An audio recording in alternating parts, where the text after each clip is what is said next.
welcome to my YouTube channel. This is the Kenyan Wonder Soul. My name is Mashina Malomba and I hope you're doing alright. I know you're wondering where I am. I'm in Rwanda village. This is my home in Bungoma County. I travel to see my grandma and my kid brother and my family. And I know some of you are wondering, why did you travel to see your grandma with all this situation? But I'm really taking a lot of precautions right now. I'm not nearing her. And if I am, I'm usually having a mask 24/7. So I'm taking precautions. As you can see in this video, we are going to talk about the things that you need to know before going to Rwanda. I traveled to Rwanda in March and I'm here to tell you the things you need to know before going to Rwanda. So let's do it.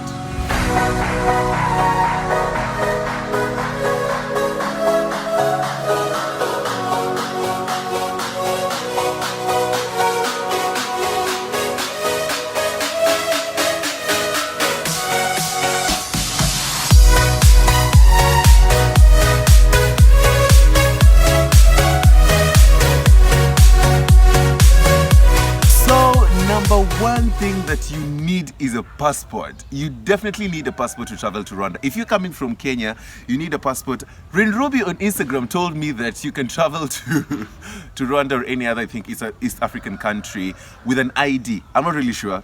I am not really sure. For me, I would advise you to actually get yourself a passport. I mean, if you're planning to travel, just the number one thing, get yourself a passport, right? So you need to get yourself, really?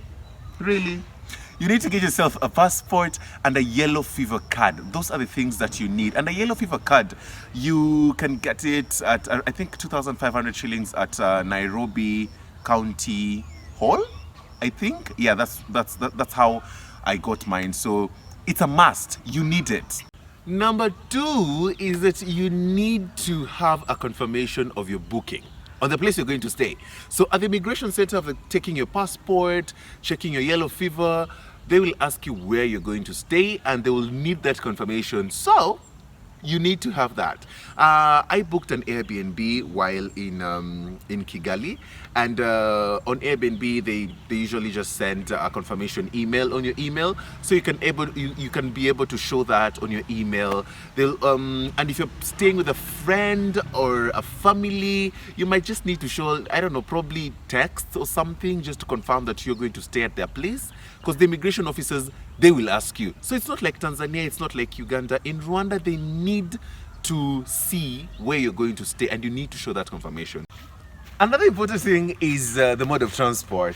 I went with a bus. I'm a budgeteer. I love traveling by bus.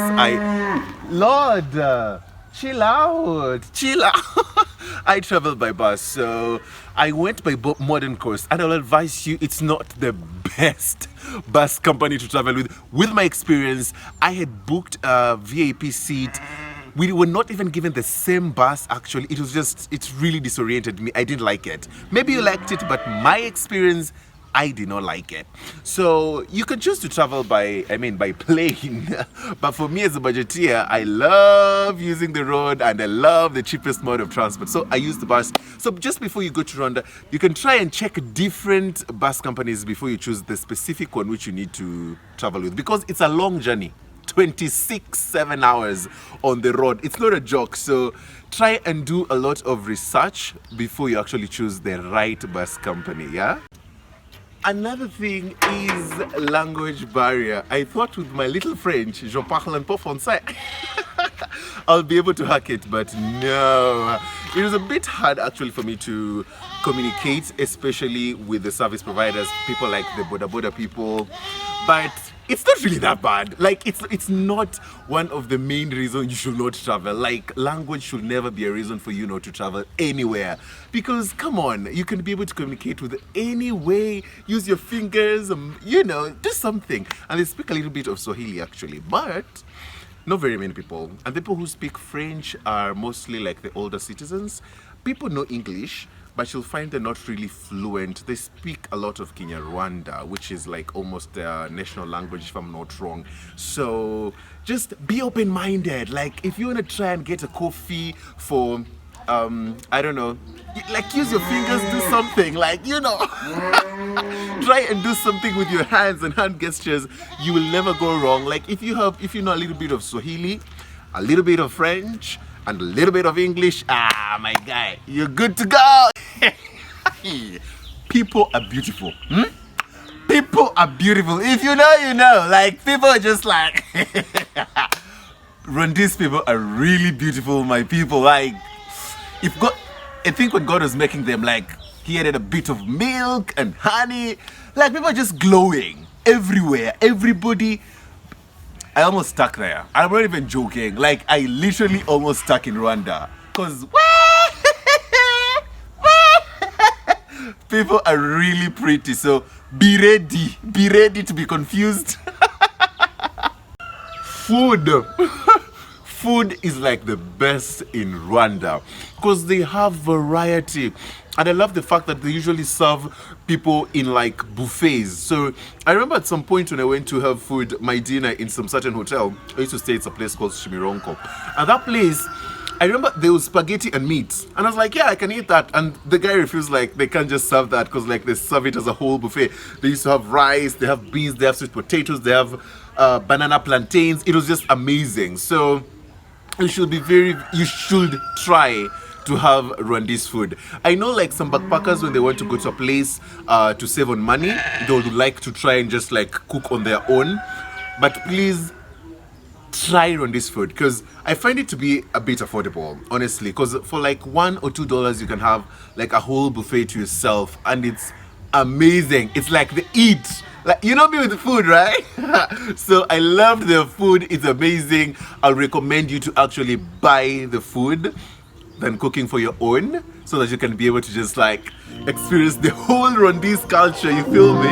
Yeah, and I'm eating maize from the farm.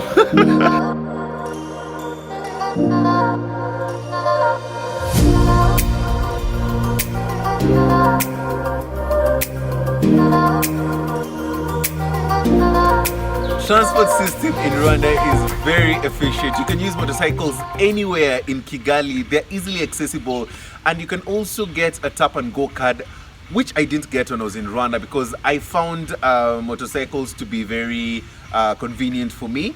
But you can get tap and go cards for you to be able to just go around town with the buses, which they are very nice. I really admire the transport system in Rwanda. Another thing I need to say is that Rwanda is so safe. Like I used to travel at night and go around at night to have dinner and come back home late. There are street lights almost everywhere, so you will definitely feel so much safe even just going around and exploring nightlife in Rwanda, Kigali. And I just don't want you to go to Rwanda and just visit Kigali alone, because like there's so many other places. Like I went to the Nyanza province. I know Kenya also has Nyanza. I went to Nyanza province where there was a King's Palace Museum, which I didn't even really, you know that story. You can go to my Rwandan vlog and like so see the whole vlog. But like you go to the King's Palace Museum in Nyanza, which is amazing. And then there's also Lake Kivu. Like you're able to see a lot of things, just not in Kigali. So explore and just go around. If you have money, go to gorilla trekking for $1,000. But yeah, you just don't go to Rwanda and visit Kigali, which is the capital city, but like explore. That has been it for this video. Lola, what the hell? I hope you enjoyed it. If you have any more questions, any comments, please just drop your comment on the comment section down below. You can follow me on Instagram at Mushina Malomba. And I see a lot of people who watch these vlogs and do not subscribe. So please subscribe to this channel. It's totally free. My bro has been the one helping me with recording today's video. So that has been it. It's been amazing. I love you guys. See you on the next one. 'Cause I don't keep 'Cause I don't keep Cause